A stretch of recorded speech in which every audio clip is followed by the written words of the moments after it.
Hi, this is Tarrin Lupo with LCL Report.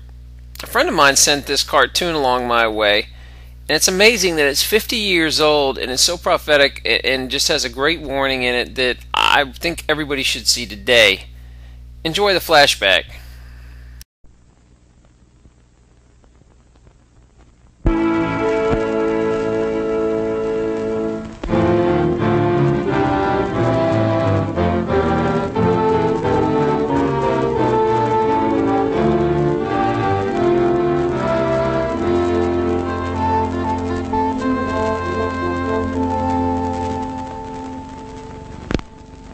America is many things to many people. To a 17-year-old kid, it's the malt shop on the corner.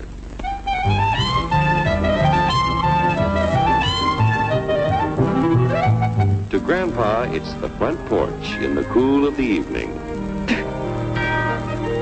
To Mother and her family, it's church on Sunday morning. And to Dad, it's his favorite relaxation.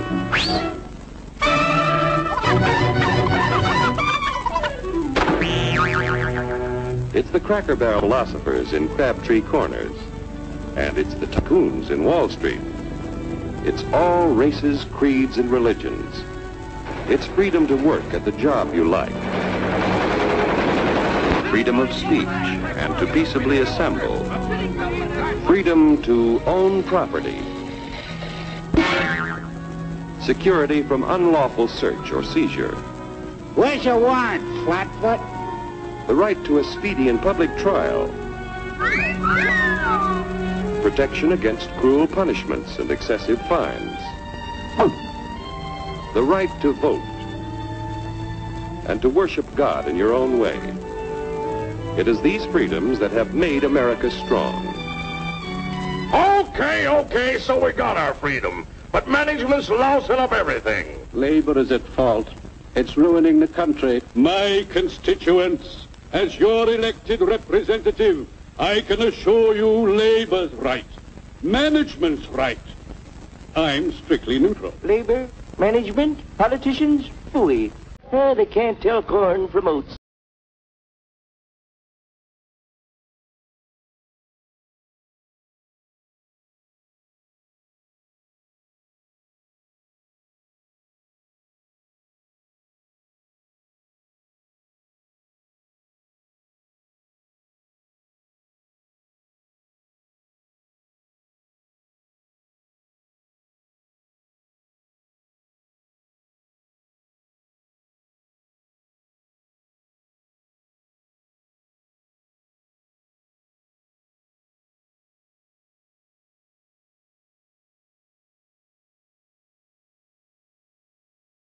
And now then, because we are introducing this amazing item for the first time in this country, it isn't going to cost you 1 cent.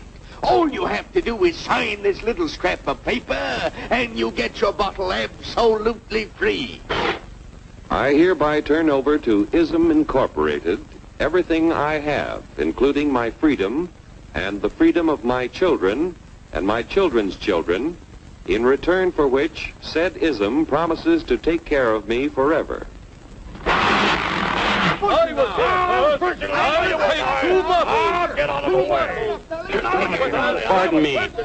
Pardon me.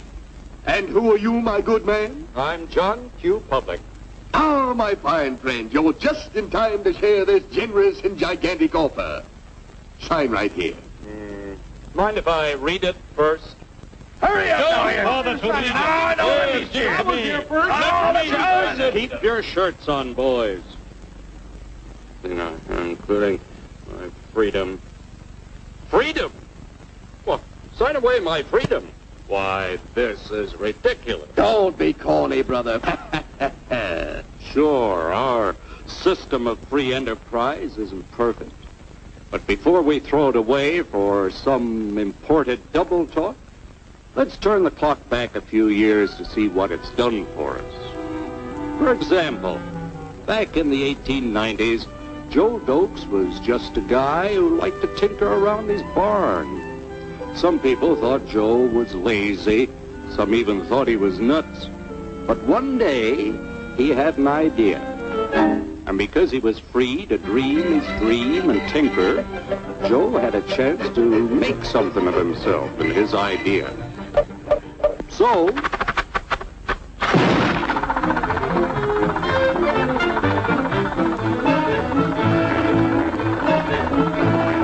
of course, some people didn't think so much of Joe's idea, but that didn't stop him. So Joe got some money from young Aunt Minnie and Uncle Angus and Grandpappy and Mr. Titus. When Joe's friends and relatives used their savings to help him buy tools and property, they were capitalists. Don't blush, folks. It's nothing to be ashamed of. Now, naturally, Joe needed some help. So he hired Willie Lumpkin, who was out of work anyway, and before long, Willie had the know-how and became skilled labor. Because capital, management, and labor worked together, Joe's idea grew. It grew and did things even he never dreamed of. Today, the automobile industry provides millions of jobs that never existed before. And remember, this is a story of only one industry. There are thousands more scattered all over the United States whose history of development is pretty much the same. We've built a country under the American system that sends more young people to high school and college than all the rest of the world combined. Why, even in the Depression, our wages bought more food, clothing, travel, and entertainment than the wages of any other people in the world. Our country has a national income equal to the total national incomes of any other 6 nations in the world. With only 7% of the Earth's people, we drive 70% of the world's automobiles. That's just a sample of the things the capitalistic system has given us in only 160 years. Before signing up, you boys ought to try a little taste of Dr. Ism's formula to see what you'd get in exchange for your freedom. Go ahead, try it.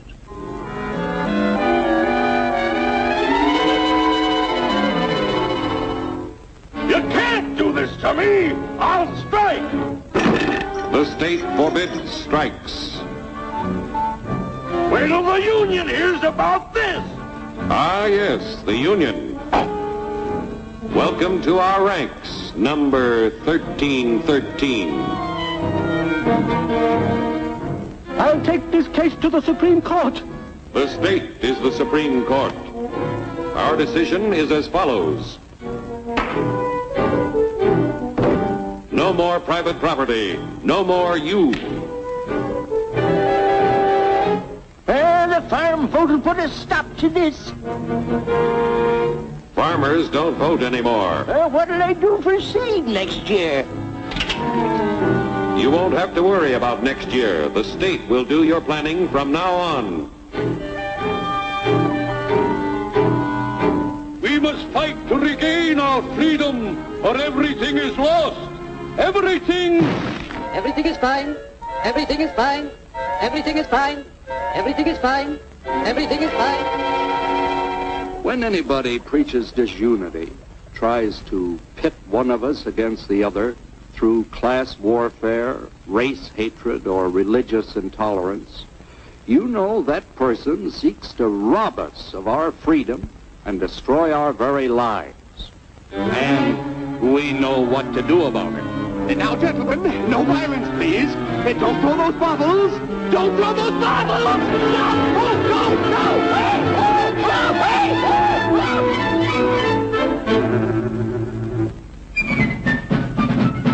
Working together to produce an ever greater abundance of material and spiritual values for all. That is the secret of American prosperity.